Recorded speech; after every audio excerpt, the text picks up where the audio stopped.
স্বাগত জানাচ্ছি আইভিসিএফ ইসলামী ব্যাংকিং ও ফাইন্যান্স বিষয়ে প্রশ্ন উত্তর অনুষ্ঠানে। আপনাদের সাথে আছি আমি ইব্রাহিম পাঠান। আমাদের আজকের বিষয় ইসলামী ব্যাংকিংয়ে সঞ্চয় ও জমা গ্রহণ পদ্ধতি। এই অনুষ্ঠানটিকে নিবেদন করছে ইসলামিক ব্যাংকস কনসালটেটিভ ফোরাম বা আইভিসিএফ। আইভিসিএফ দেশের ইসলামিক ব্যাংক সমূহের শীর্ষ সংগঠন। এই সংগঠনটি প্রতিষ্ঠিত হয় 1995 সালে। ইসলামিক ব্যাংকগুলোর মধ্যে সুসম্পর্ক তৈরি ও সহযোগিতা বাড়ানো, সকল বিষয়ে ঐক্যবদ্ধ হয়ে লক্ষ্যে অবিচল থাকা, ইসলামিক মানি মার্কেট ও সুদমুক্ত ইসলামিক ব্যাংকিং গতিশীল করা এবং শরিয়া ভিত্তিক ব্যাংকিং ব্যবস্থা জোরদার করা আইভিসিএফ এর লক্ষ্য উদ্দেশ্য।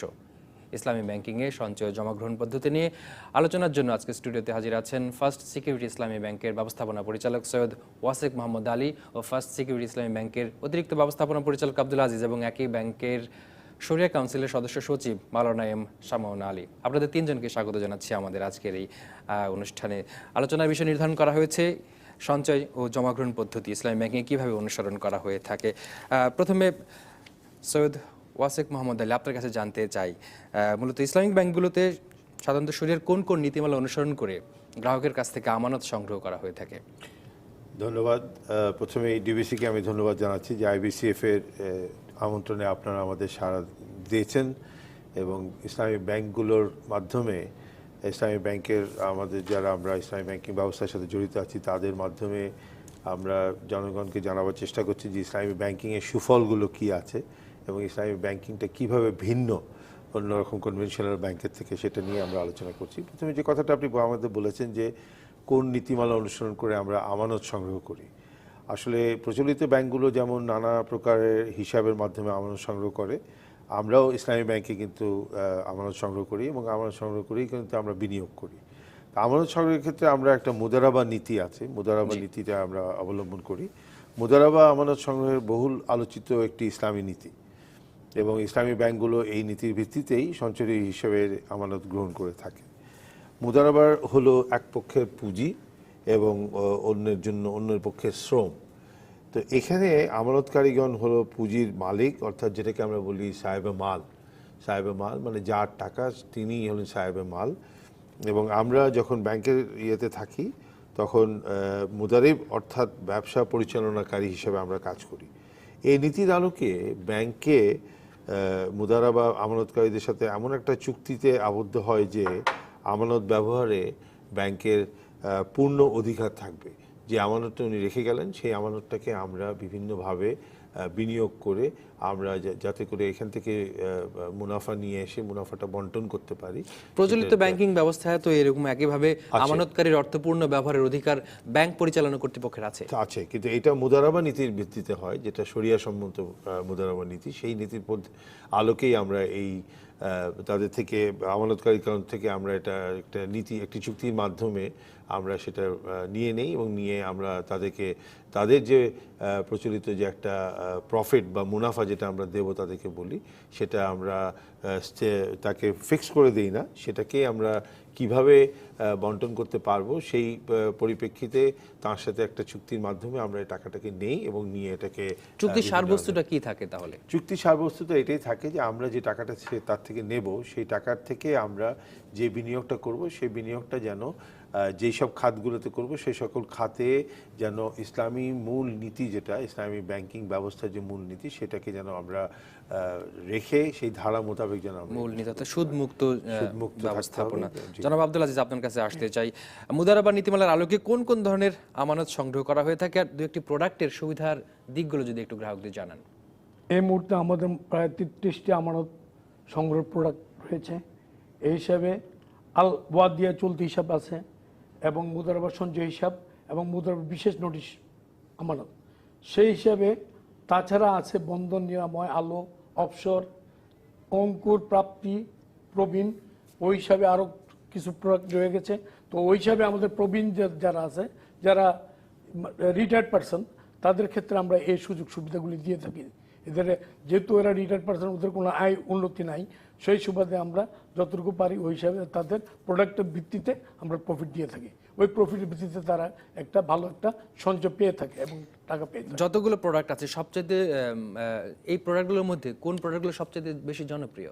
ঘরণী যেটা আছে মহিলাদের জন্য, এটা খুব জনপ্রিয় এবং মহিলার উদ্যোক্তারা সবসময় এটা পছন্দ করে এবং তারা এই টাকাটা তাদের সঞ্চয় অবস্থান থেকে তারা এটা জমা করে এবং জমা করে তাদের সচ্ছলতার দিকে তারা প্রতিফলন করে। সঞ্চয়ের এই পদ্ধতির আসলে মূল বৈশিষ্ট্যটা কি, তাদেরকে কি সুবিধা দেন আপনারা?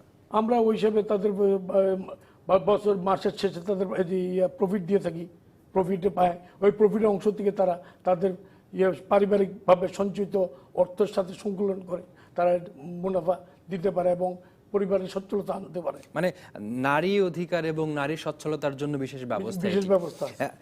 প্রবীণদের জন্য আছে, প্রবীণদের জন্য আছে। বিভিন্ন ব্যাংকে স্কুল শিক্ষার্থীদের জন্য আমাদের এইসব প্রোডাক্ট আছে, স্কুল ব্যাংকিং। সেটা কি স্কুল ব্যাংকিং করি ওই হিসেবে আমাদের স্কুলের যারা বাচ্চারা আছে তাদের যে সঞ্চিত যারা আছে, যেমন টিফিন অর্থ থেকে তারা সঞ্চিত অর্থ ওরা জমা করে ওইখান থেকে আমরা প্রফিট দিই। ওই প্রফিটের মাধ্যমে তারা বড় হলে যখন বড় হয় তারা ওই টাকার থেকে তার সঞ্চিত অর্থ থেকে তাদের সংকুলন করতে পারে, ওই হিসাবে তাদের পারিবারিকভাবে সচ্ছল হইতে পারে এবং লেখাপড়া তার মনোনিবেশ করতে পারে। প্রচলিত ব্যাংকিং ব্যবস্থাও স্কুল শিক্ষার্থীদের জন্য সঞ্চয়ের ব্যবস্থা আছে, তো আপনার ব্যাংকে যখন এই ধরনের সুবিধা দেওয়া হলো তাহলে বিশেষ কি সুবিধা পাবে?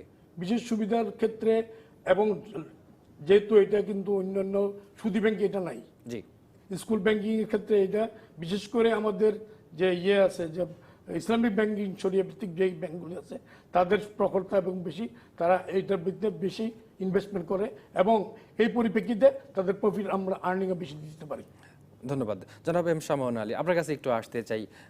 মূলত ইসলামের সম্পদ পঞ্জীভূত করা নিষেধ করা আছে। কেউ যখন ব্যাংকে সঞ্চয় করবেন সেক্ষেত্রে সঞ্চয় পঞ্জীভূতই হচ্ছে, তাহলে একটি সাংঘর্ষিক ব্যাপার দাঁড়ালো কিনা? নাহমাদুহু ওয়া রাসূলুহু আলা রাসূলিল কারীম, আম্মা বাদ। আসলে বিষয়টি তা না। আমরা অনেকেই মনে করে থাকি যে ইসলামে সম্পদ পুঞ্জীভূত করা বা জমা করাটা নিষেধ। আসলে এটা তা নয়, বরং ইসলামে সম্পদ পুঞ্জীভূত অর্থটা একটা ভিন্ন। আসলে সম্পদ জমা করতে নিষেধ নাই, পুঞ্জীভূত করতে নিষেধ রয়েছে। অর্থাৎ সম্পদকে আমরা পুঞ্জীভূত বলতে কুক্ষিগত করা বলছি, এটা করতে নিষেধ করা হয়েছে। এবং এটা সূরা হাশরের 7 নম্বর আয়াতে মহান আল্লাহ তাআলা ঘোষণা দিয়েছেন, লেকাই লা ইয়াকুনা দুলাতান বাইনাল আগনিয়াই মিনকুম, তোমাদের সম্পদটা যেন শুধু ধনীদের মধ্যে আবর্তিত না হয়, গরিব মিসকিনদের কাছে যেন যায়, সাধারণ পাবলিকের কাছে যেন যায়, এজন্য জমা করার বিধান রয়েছে। যেমন দেখতে পাই আমরা কোরআনে, আমাদের পূর্ববর্তী হযরত ইউসুফ আলাইহিস সালামের সময় দেখেন, সেখানে কোরআনের 43 থেকে 48 নম্বর আয়াতে সেখানে যে দুর্ভিক্ষ আসবে, তারা কিভাবে 7 বছরের জন্য টাকা সম্পদ জমা করবে, এইভাবে একটা আগের যুগের ঘটনা এখানে কোরআনে স্পষ্টভাবে বলা হয়েছে। আমাদের ইসলামে দেখেন যে জাকাতের বিধানের জন্য আপনার নির্দিষ্ট একটা পরিমাণ যদি 1 বছর আপনার না থাকে তাহলে জাকাত আপনার ফরজ হবে না। তো সুতরাং আপনাকে তো 1 বছর এই টাকাটা থাকতে হবে, নাহলে তো মুসলমানদের মধ্যে জাকাত বের হবে না। এবং সেই পরিমাণটাও কম নয়। স্বর্ণের দিক দিয়ে হিসাব করলে দেখা যায় যে 3.5 লাখ টাকার উপরে, রৌপ্যের দিক দিয়ে মোটামুটি করলে আমি কালকে একটা হিসাব করতেছিলাম, সেখানে দেখলাম যে প্রায় 55,000 টাকা যদি 1 বছর আপনার রৌপ্যর মূল্যমান ধরে যদি না থাকে তাহলে হবে না। কিন্তু এইভাবে সম্পদ জমা করতে শরীয়তে নিষেধ নাই, বরং আপনার সম্পদ করে এটা যেন সুষম বন্টন হয়, সাধারণ পাবলিকের কাছে যায় এবং সবার কাছে এই সম্পদটা আবর্তিত হয়, সেই ব্যবস্থা করতে ইসলামে উৎসাহিত করা হয়েছে।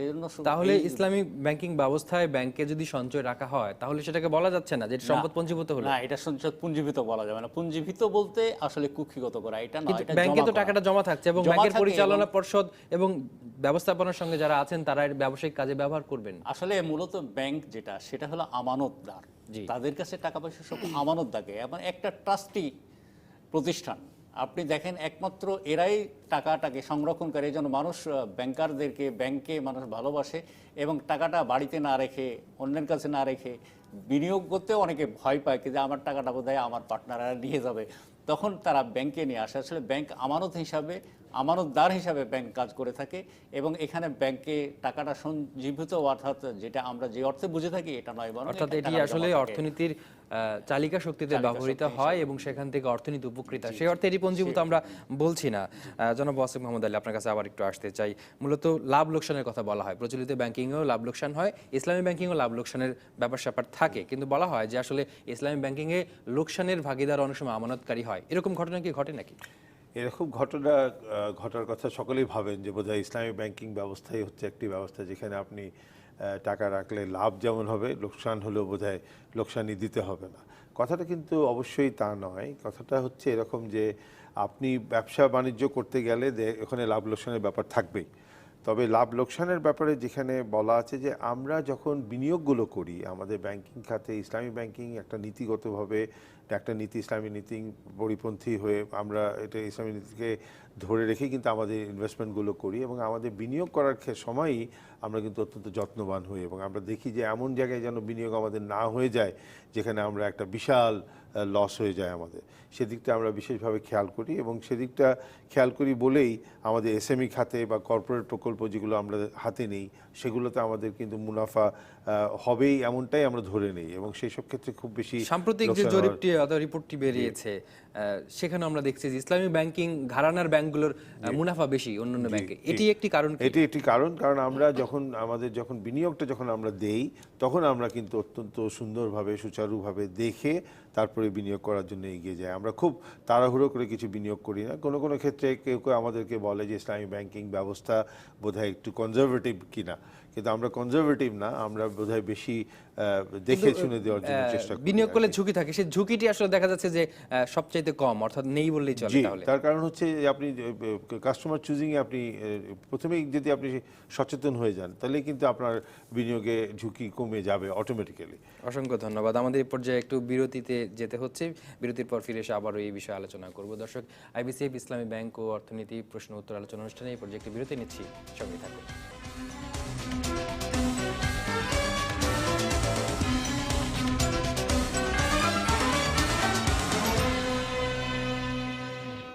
স্বাগত আরেকবার আইবিসিএফ ইসলামী ব্যাংকিং ও ফাইন্যান্স বিষয়ে প্রশ্ন উত্তর আলোচনা অনুষ্ঠানে। আপনাদের সঙ্গে আছে আমি ইব্রাহিম পাঠান। আমাদের আজকের আলোচনার বিষয় ইসলামী ব্যাংকিংয়ের সঞ্চয় জমাগ্রহণ পদ্ধতি। জনাব সৈয়দ মোহাম্মদ ওয়াসেক আলিয়া আপনার সঙ্গে আলোচনা করছিলাম, সেখানে একটু ঝুঁকির বিষয়ে বলা হয়েছিল। তাহলে ইসলামী ব্যাংকিংয়ে ঝুঁকি নাই বললেই চলে, বলা যায়? না, ঝুঁকি নাই এমন কোনো ব্যবসা নেই, ঝুঁকি থাকবেই, ঝুঁকি থাকতেই পারে, কিন্তু আপনাকে যখন আপনি বিনিয়োগ করবেন, যখন আপনি কাস্টমার সিলেকশন করবেন তখন আপনাকে অনেক বেশি করে কেয়ারফুল হতে হবে এবং সেইখানে যদি আপনি কেয়ারফুল থাকতে পারেন, আপনি যদি ভালো বিনিয়োগকারীকে বিনিয়োগ করেন আপনার অর্থটা, তাহলে সেখানে ঝুঁকির পরিমাণ কম। এবং সেই জন্যই কিন্তু আপনার কথা থেকে কিন্তু বেরিয়ে এসছে যে ইসলামী ব্যাংকিং যারা করছেন তাদের কিন্তু বিনিয়োগটা নষ্ট হয়েছে যথেষ্ট কম এবং এটা গ্লোবালি, এটা কিন্তু শুধু বাংলাদেশে না, এটা সারা বিশ্বে আজকে স্বীকৃত। আজকে বড় বড় ব্যাংক যেগুলো আছে তারাও কিন্তু এখন ইসলামী উইন্ডো খুলে ইসলামী ব্যাংকিং ব্যবস্থার মধ্যে আসতে চাচ্ছে, বিকজ এটা হচ্ছে this is a complete way of doing the things আসলে। এবং আমরা মনে করি যে আমরা বাংলাদেশে যে ইসলামী ব্যাংকগুলো প্রচলিত ধারায়, আমরা ইসলামিক ধারায় যে ব্যাংকিংগুলো করছি, সেই জন্যই আমাদের কিন্তু যদি আপনি দেখেন যে আমাদের কম্পারেটিভলি ব্যাড লোনের সংখ্যা অন্যদের থেকে কম আছে, বিকজ আমরা কাস্টমার চুজিংয়ে আমরা অত্যন্ত বেশি যত্নবান। অসংখ্য ধন্যবাদ। জনাব আব্দুল আজিজ, আপনার কাছে একটু আসতে চাই। সুদের যে ব্যাপার স্যাপার থাকে, বলা হয় ইসলামী ব্যাংকিংয়ে সুদি ব্যবসা হয় না, প্রচলিত ব্যাংকিংয়ে সুদি ব্যবসা হয়। যদি আমরা বলি যে ইসলামী ব্যাংক কখনোই আমানতকারীদের লোকসানে ফেলে না, ফলে আমানতকারীরা নির্ধারিত হারেই তাদের মুনাফাটা পেয়ে থাকেন, প্রচলিত ব্যাংকিংও নির্ধারিত হারেই তাদের মুনাফা অথবা ইন্টারেস্টে পেয়ে থাকেন, আলটিমেটলি আউটপুটের দিক থেকে আমরা দেখতে পাচ্ছি যে একই রকম। তাহলে প্রক্রিয়াগত পার্থক্যটি কোথায়, সুদ এবং সুদবিহীন? Thank you. আমরা বিভিন্ন প্রজেক্ট আমরা যেটা ইনভেস্টমেন্ট করি, আমাদের কিছু নীতিমালা আছে। ক্রয় বিক্রয়ের নীতিমালা আছে, বাই মুরাবা, অংশীদারি নীতি, মুদারাবা এবং ইজারা নীতি, স্থায়ী সম্পদ ভাড়া। জি। সেকেন্ড হয়েছে বাই মুয়াজ্জাল, মুশারাকা, হায়ার পারচেস এবং বাই সালাম, এসপিএসএম। এইসব নীতিমালার মধ্যে আমরা টাকাগুলি ইনভেস্ট করে থাকি।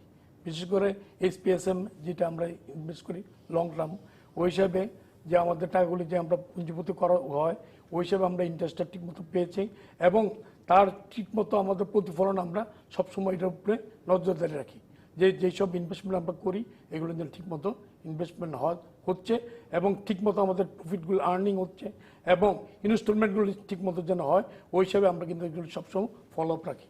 ওই হিসাবে আমাদের টাকা পয়সার ইনভেস্টমেন্টটা ঠিকমতো থাকে। অর্থাৎ যেখানে আপনারা টাকাটা বিনিয়োগ করছেন সেই ব্যবসাটা ঠিকমতো পরিচালিত হচ্ছে কিনা সেটি নজরদারি রাখেন? নজরদারি রাখি, ইয়েস, হ্যাঁ, সবসময় রেগুলার আমাদের নজরদারি থাকে এবং আমাদের যারা ইনভেস্টমেন্ট অফিসার আছে তারা এইসব ব্যাপার নজরদারি থাকে এবং আমাদেরও ফলো আপ থাকে সবসময় যে এটার যেন কুঋণ যেন না হয়, ঋণটা যেন খারাপ না হয়, যেন থেকে আমরা ঠিকমতো আমাদের রিটার্নগুলো পেতে পারি এবং ইনস্টলমেন্টগুলির জন্য ঠিকমতো থাকে ওই হিসাবে আমরা সবসময় এমনকি কোনো পরিসংখ্যান অথবা অনুপাত দেখানো যেতে পারে প্রচলিত ব্যাংকিং এর তুলনায় ইসলামী ব্যাংকিং এ খেলাপি ঋণের সংখ্যা অথবা পরিমাণ খুবই কম। অনেক কম, অনেক কম। ওই হিসেবে আমি বলবো যে অনেক কম, যেহেতু এটার নীতিমালা আছে এবং ইসলামী শরিয়া ভিত্তিক ব্যাংক, এবং যেহেতু আমরা ইসলামিক শরিয়া ভিত্তিক দেশ এবং মুসলিম দেশ, ওই সব মানুষের ভিতরে একটা ওই অনুপ্রেরণা থাকে যে ইসলামিক শরিয়া ভিত্তিক ব্যাংকের টাকা পয়সা মারার ব্যাপারে ওরাও চিন্তা ভাবনা করে যে ডিফল্টেশন কালচারটা কম থাকে ইসলামী ব্যাংকে। জনাব আব্দুল আজিজ, একটি বিষয় আমি একটু জানতে চাই, আসলে ইসলামী ব্যাংক সরাসরি টাকা না দিয়ে কোনো জিনিস বিক্রি করে থাকে সাধারণত, সেখানে তারা মুনাফাটা নিশ্চিত করে থাকে, তো এটি একটি উপায় টাকা বিনিয়োগের অথবা গ্রাহককে টাকা দেওয়া, ঋণ দেওয়ার। আর কি কি উপায় আছে, এটাকে যদি আলাদা করে একটু ব্যাখ্যা করে বলেন। এছাড়া আমাদের কি উপায় আছে? আর এছাড়া আমরা বিনিয়োগ যখন করি আমরা কিন্তু পণ্যের মাধ্যমে কিন্তু আমরা বিনিয়োগটা করি, আমরা পণ্য বেচা কেনা করি, এবং আপনাকে যখন আপনাকে টাকাটা দেব তখন আমরা পণ্যের উপরে ওই টাকাটা দেবো এবং ওইটার উপরে আমরা টাকাটা ওই হিসেবে প্রতিফলন করে দেবো যে এই টাকার এগেন্সটে আপনাকে এই টাকাটা, এই পণ্যের এগেন্সটে এই টাকাটা দেওয়া হচ্ছে, যার ফলে আমরা ওই বিনিয়োগটা যেন সুচারুরূপে হয় ওই হিসেবে আমরা এটা চিন্তা করি। মালানেম শামন আলী, আপনার কাছে একটু আসে যে একই বিষয় আপনি একটু ইসলামিক দৃষ্টিভঙ্গি থেকে ব্যাখ্যা করবেন। জনাব আব্দুল আজিজ কিন্তু ব্যাখ্যা করেছেন ব্যবসায়িক দৃষ্টিভঙ্গি থেকে এবং কিভাবে সেবাটি দেওয়া হয় মানুষের কাছে। ইসলামে নিশ্চয়ই আলাদা করে একটি ব্যাখ্যা আছে, কেন এটি সুদ আর কেন সুদ নয়। আসলে সুদ তো হলো যে টাকা দিয়ে যদি আপনি টাকার উপরে অতিরিক্ত নেন। ইসলামের রাসূলুল্লাহ সাল্লাল্লাহু আলাইহি ওয়াসাল্লাম একটি হাদিসে বলেছেন, আল মিলহু বিল মিলহ আল বুররু বিল বুর, অর্থাৎ গম দিয়ে গমের চেয়ে বেশি নেওয়া। 1 কেজি গম দিলেন, আপনার 1 কেজি 200 গ্রাম বেশি নিলেন। আবার লবণ দিলেন, লবণ থেকে আবার বেশি নিলেন। স্বর্ণ দিলেন, স্বর্ণ থেকে বেশি নিলেন। এভাবে 6টি পণ্যের নাম করা হয়েছে। জব দিলেন, জব থেকে বেশি নিলেন। খেজুর দিলেন, খেজুর থেকে বেশি নিলেন। এটা যদি সমানে সমান দেন তাহলে এটা সঠিক হলো। নগদে যদি নেন সমান সমান ঠিক হলো, কিন্তু যদি সময়ের প্রেক্ষিতে এটার পরবর্তীতে দিলে এত দিতে হবে এবং কিংবা নগদেই আপনি 1 কেজি দিয়ে 1.5 কেজি নিলেন তাহলে সেটা সুদ। তো ঠিক আমরা ইসলামী ব্যাংকিংয়ের ক্ষেত্রে টাকা দিয়ে টাকা নেই না, আমরা টাকার দ্বারা ব্যবসা করি। অর্থাৎ পণ্য আমরা কিনে দিই, পণ্যের উপরে লাভ ধরে নিই, যেটা আপনি দেখতে পারেন। যেমন আমরা ব্যবসায়ীরাও করে থাকে যে আমি এটা কিনলাম 100 টাকায়, এটা আমি 120 টাকায় বিক্রি করব। আবার যিনি নিলেন তিনি আবার এটাকে বিক্রি করতেন 125 টাকায়। আবার সাধারণ পাবলিকের কাছে যখন গেল তখন এটা হয়তো একটা 140 টাকা। এখানে হয়তো 3 জন। আমরা ঠিক এইভাবে একটা ধরে দেয় যেটা ভাই মোরাবাহাতে করা হয়ে থাকে। না, একটু বিষয় জানতে চাই, ধরেন 1 লক্ষ টাকার কোনো পণ্য বাজার থেকে কিনে দিলেন, 1 লক্ষ টাকা সেটি বাজারের প্রচলিত দাম, মার্কেট ভ্যালু, সেইটি যখন ব্যাংক থেকে নিলাম সেটা 1,20,000 টাকা হয়ে গেল, তাহলে আমি তো অতিরিক্ত দিলাম। এইটিকে নৈতিকতার জায়গা থেকে কতটুকু শুদ্ধ বলা যায়? না, এটা ওইভাবে না, কারণ আমরা তো মার্কেটের বাইরে দিতে পারি না। আমরা মার্কেট থেকে কিনে মার্কেটের উপরে আমরা প্রত্যেকটা ব্যবসাতে যে মার্জিন ধরা হয় আমাদের ওইখানে সেভাবেই ধরা হয়, এবং সেটাও আবার বাংলাদেশ ব্যাংক থেকে একটা নির্ধারণ করা হয়েছে এর বেশি আপনারা নিতে পারবেন না। কারণ আপনি আমাদের এই যে শরিয়াতের লাভের ব্যাপারটা, এটা কিন্তু রাসূলুল্লাহ সাল্লাল্লাহু আলাইহি ওয়াসাল্লামের সময় এভাবে পণ্য নির্ধারিত ছিলেন এত % নিতে পারেন, কিন্তু আমরা দিন যখন যত যাচ্ছে, মানুষ যত ব্যবসার দিকে দিচ্ছে, মানুষকে ঠকাবার যখন মানসিকতা এসেছে, তখন রেগুলেটরি বডি এটা একটা নির্ধারণ করে দিয়েছে। ঠিক আমাদেরকেও আমরাও এইভাবে একটা নির্ধারণ করে নীতি নিয়েছি যে আমরা ধরেন আমরা এখানে একটা বিনিয়োগ করলাম, আমরা এখানে 10% প্রফিট আমরা নিব। আবার এখান থেকে আমরা যে আমাদের যারা আমানতদার আছেন তাদেরকে হয়তো আমরা যেটা ওয়েটেজ এভারেজ পদ্ধতিতে আমরা করে থাকি, আমরা 65% তাদেরকে দেই, 35% ব্যাংক নেই, এভাবে আমরা নিয়ে থাকি। আমরা পরিকল্পনাটা নির্ধারিতই থাকে এবং সেই পরিকল্পনাটা এই প্রক্রিয়ার মাধ্যমে, পরিচালনার মাধ্যমে বাস্তবায়ন করে। কিন্তু একটি বিষয়, ইনফ্লেশন একটি আমাদের অর্থনীতির একটি গুরুত্বপূর্ণ বিষয়। যখন কোথাও বিনিয়োগ করা হলো, একটা পর্যায়ে যদি আমি মুদ্রাস্ফীতিকে সমন্বয় করতে যায় তাহলে তার পরিমাণটা বেড়ে যায়, মূল টাকার পরিমাণটা বেড়ে যায়। ইসলামী ব্যাংকিং ব্যবস্থা এইটা আসলে কিভাবে সমন্বয় করা হয় জনাব আব্দুল আজিজ, যদি আপনি একটু বোঝান আমাকে। ইসলামী শরিয়া ভিত্তিক ব্যাংকের যেটা মুদ্রাস্ফীতি যেটা বলা হয়েছে, ওইটা যেটা উনি একটা কথা বলেছেন সম্রান সাহেব, যে ওয়েটেজটা যদি আপনাকে ওইভাবে যদি আপনার লোড দেওয়া হয়, ওই হিসাবে কিন্তু মুদ্রাস্ফীতির ক্ষেত্রে আপনার ওই জিনিসটা সমন্বয় হয়ে থাকে। এই হিসাবে আমি বলবো যে ইসলামী ব্যাংকে এই তরিকা ভিত্তিকে ওরা ইসলামী ব্যাংক চলে।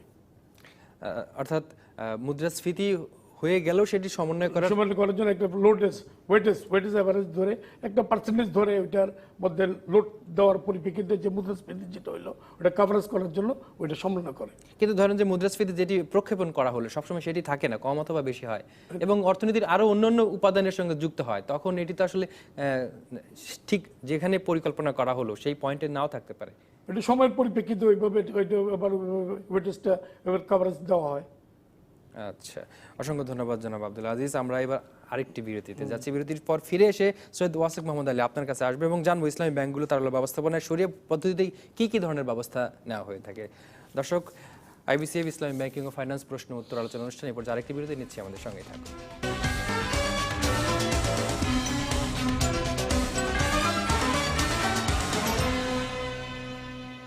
স্বাগত আরেকবার আইবিসিএফ ইসলামী ব্যাংকিং ও ফাইন্যান্স প্রশ্ন উত্তর অনুষ্ঠানে। আপনাদের সঙ্গে আছে আমি ইব্রাহিম পাঠান। আমাদের আজকের আলোচনার বিষয় ইসলামী ব্যাংকিংয়ে সঞ্চয় জমা গ্রহণ পদ্ধতি। যেটি বলছিলাম সৈয়দ ওয়াসিক মোহাম্মদ আলী আপনার কাছে, যে ইসলামী ব্যাংকগুলো তারল্য ব্যবস্থাপনায় শরিয়া পদ্ধতিতে কি ধরনের পদক্ষেপ গ্রহণ করে?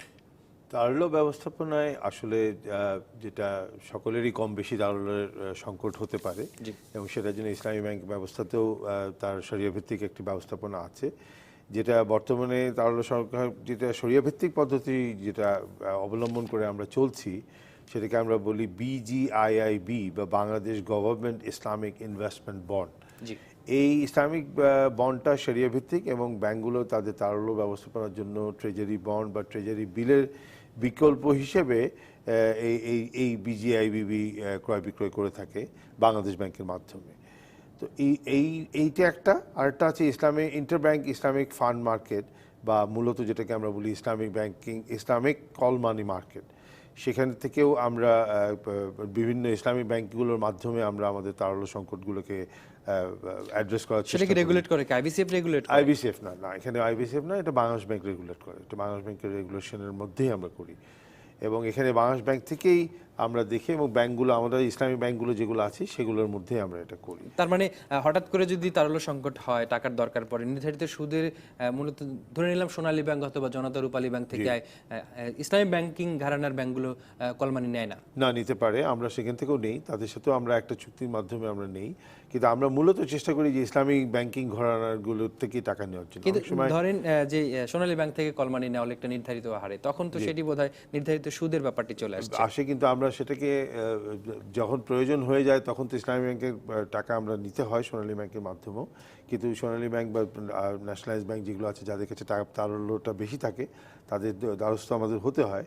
তা আমরা সেই ক্ষেত্রে ওটাকেও আমরা ইসলামিক ইয়েতে করেই ওই সিস্টেমে নিয়েই তারপরে করি। কিন্তু যখন সাধারণত ব্যাংক তো মূলত আমানতকারীদের টাকায় চলে এরকমই একটি তত্ত্ব আছে, সেই জায়গায় যদি প্রতিযোগিতা তৈরি হয় তখন মুনাফার পরিমাণটা বাড়িয়ে ইসলামী ব্যাংকগুলো তো আমানত নিতে হবে, কারণ তারও তো টাকার দরকার। সেই ক্ষেত্রে কি করে? সেই ক্ষেত্রে আমরা বাজার যখন বেড়ে যায় তখন তো আপনি যেহেতু আমাদের কম্পিটিশনটা এখনো বাংলাদেশে দুটো ব্যাংকিং একসাথে চলছে, আপনার শরিয়া ব্যাংকিং এবং কনভেনশনাল ব্যাংকিং একসাথে চলছে, সেখানে আমার যে কাস্টমার যিনি আমার কাছে এসছেন তিনি কিন্তু কনভেনশনাল ব্যাংকেও যেতে পারেন। তো উনি যখন ওখানে যে দেখেন যে প্রফিট রেটটা তার ওইখানে বা ইন্টারেস্ট রেটটা তার ওইখানে বেশি আছে, তখন উনি আমাদের কাছে সেটা বলেন যে আমাকে যদি ওই রেটে না দেন তাহলে তো আমি আপনার কাছে আসবো। কিন্তু আপনি তো ব্যবসায়িক সম্ভাবনাটা বিশ্লেষণ করে আপনি বিনিয়োগ করবেন, তখন ব্যবসায়িক সম্ভাবনাটার ক্ষেত্রে সেখানেও কিন্তু কস্টিংটা বেড়ে যায়, প্রাইসিংটা সেখানেও কিন্তু যেখানে আপনি ইনভেস্টমেন্ট করতে যাচ্ছেন সেখানেও কিন্তু ইনভেস্টমেন্টের রেটটা বেড়ে যাচ্ছে কারণ বাজার অনুযায়ী বেড়ে যাচ্ছে। সেটারই অ্যাডজাস্টমেন্টে আমরাও কিন্তু তখন আমাদের কাস্টমারকে যদি আমরা মুনাফা ওখানে বেশি করতে পারি তাহলে এখানে আমরা মুনাফা বেশি দিতেও পারি।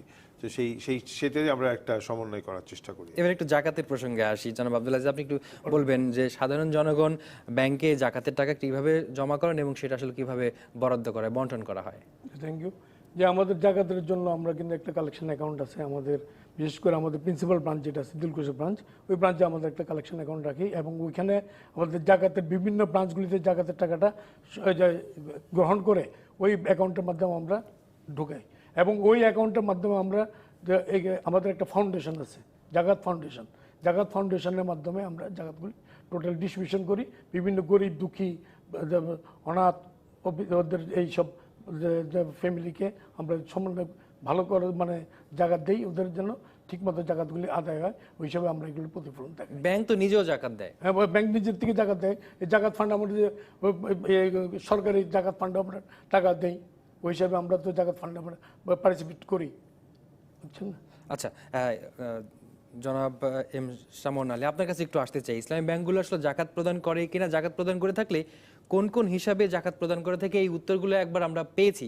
আপনার জায়গা থেকে আসলে যদি কোনো আরেকটু বিস্তারিত বলা আসলে জাকাত তো দিতে হবে ব্যক্তি, যার মাল তাকেই জাকাত আদায় করতে হবে। আর জাকাত আদায় করবে রাষ্ট্রীয়ভাবে, যেমন রাসূলুল্লাহ সাল্লাল্লাহু আলাইহি ওয়াসাল্লামের ব্যাপারে আল্লাহ তাআলা নির্দেশ দিয়েছেন, খুয মিন আমওয়ালিহিম সাদাকাতান তুতাহিরুহুম, যে আপনি তাদের কাছ থেকে জাকাত গ্রহণ করুন, এর দ্বারা তাদেরকে আপনি পরিশুদ্ধ করবেন, পরিশীতল করবেন। তো এটা হলো রাষ্ট্রীয় ব্যবস্থায়। আর যখন রাষ্ট্রীয় ব্যবস্থা থাকে না, তখন ব্যক্তিকে আমানত থেকে তার নিজেকে দিতে হয়ে থাকে। আমাদের কাছে ব্যাংকের যে টাকাগুলো আসে সাধারণ আমানতদারদের কাছ থেকে, এটা থেকে ব্যাংক কখনো জাকাত বের করে না, কারণ এটা তার দায়িত্ব। আবার ব্যাংকেরও জাকাত বের হয়, যেটা আমাদের প্রশ্ন উত্তরে এসেছে। এবং এই জাকাতটা সাধারণত আমরা দিয়ে থাকি দুইটি বিষয় থেকে। একটি হলো একটা বিধিবদ্ধ স্ট্যাটিউটরি রিজার্ভ, যেটা অর্থাৎ আপনি তো জানেন বাংলাদেশ ব্যাংকিং অ্যাক্ট, যেটা বাংলাদেশের ব্যাংকিং আইনের আওতায় আপনার যে সঞ্চিতি থাকবে, এটার উপরে আপনাকে সঞ্চিতি একটা রিজার্ভ আপনাকে রাখতে হবে, এটা বাংলাদেশ অ্যাক্টে আছে। তো এইটার উপরে যে টাকাটা থাকে সেটার উপর আমরা জাকাত বের করে থাকি। এছাড়াও আরও যেমন রিস্ক ম্যানেজমেন্টের জন্য আরও বিভিন্নভাবে, এবং আমাদের যে আছে লভ্যাংশ, এটা সমতা করার জন্য রিজার্ভ রাখতে হয়, এভাবে বেশ কিছু, এটাকে আমরা আদার্স রিজার্ভ বলি। এই দুইটা রিজার্ভের উপর থেকেই ইসলামী ব্যাংকগুলো তাদের জাকাত আদায় করে থাকে।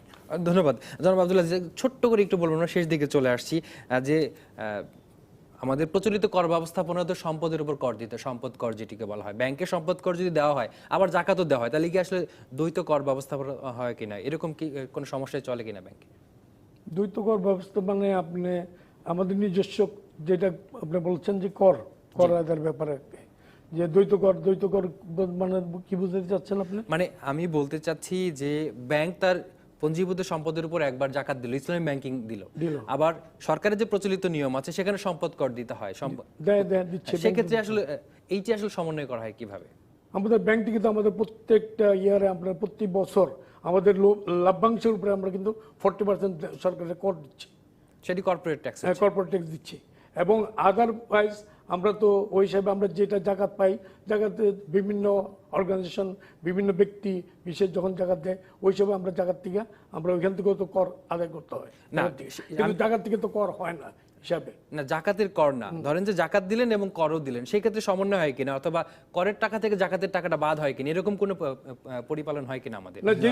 আমি বলি, এখানে আমরা জাকাত যেটা হয় সেটা আমাদের যে তহবিল থাকে, আমাদের নিজস্ব যে তহবিল থাকে, ব্যাংকের নিজস্ব যে তহবিল থাকে, সেখান থেকে যেটা জাকাত হিসাবে যেটা হিসাব করে আমরা বের করি 0.25 হিসাবে যেটা হয়, সেটা আমরা আলাদা জাকাত আদায় করি। আর সরকারের যেটা আছে ওটা তো সরকারের নীতির মধ্যে আমাকে দিতেই হবে ট্যাক্সের ক্ষেত্রে। এটা হচ্ছে ইসলামী ব্যাংকিং ব্যবস্থায় আরেকটা বিউটিফুল জিনিস, যেটা আপনি দেখবেন যে আমরা যেইটা আমরা জাকাত বলে দিচ্ছি, করটা তো সরকারের কাছে দিতে হচ্ছে, সরকার এটা বিভিন্ন খাতে ব্যবহার করছেন, আর আমরা যেটা জাকাত আকারে আবার বের করে যেটা দিয়ে দিচ্ছি, এটাও কিন্তু মানব কল্যাণে ব্যবহৃত। এতে করে আসলে আমানতকারীদের স্বার্থে কোনো আঘাত না, এতে করে আমানতকারীদের স্বার্থের মধ্যে এখানে কোনো প্রশ্ন আসছে না। তবে আমানতকারীরা তারা নিজের থেকে একটা সন্তুষ্টি ভোগ করতে পারেন যে তার আমানত রেখেই তো সেটারই তো প্রফিট থেকে আমি এটা দিচ্ছি, এবং উনি অটোমেটিক্যালি, যেহেতু আমার সাথে ইসলামী ব্যাংকিং ব্যবস্থার মধ্যে যেহেতু উনি আছেন, সেহেতু ওনার একটা সন্তুষ্টি কাজ করবে যে আমার টাকা এখানে বিনিয়োগ করে ইসলামী ব্যাংক এখান থেকেও জাকাতে কিছু টাকা ডিস্ট্রিবিউট করেছে। এটাই ইসলামী ব্যাংকিং এর সৌন্দর্য।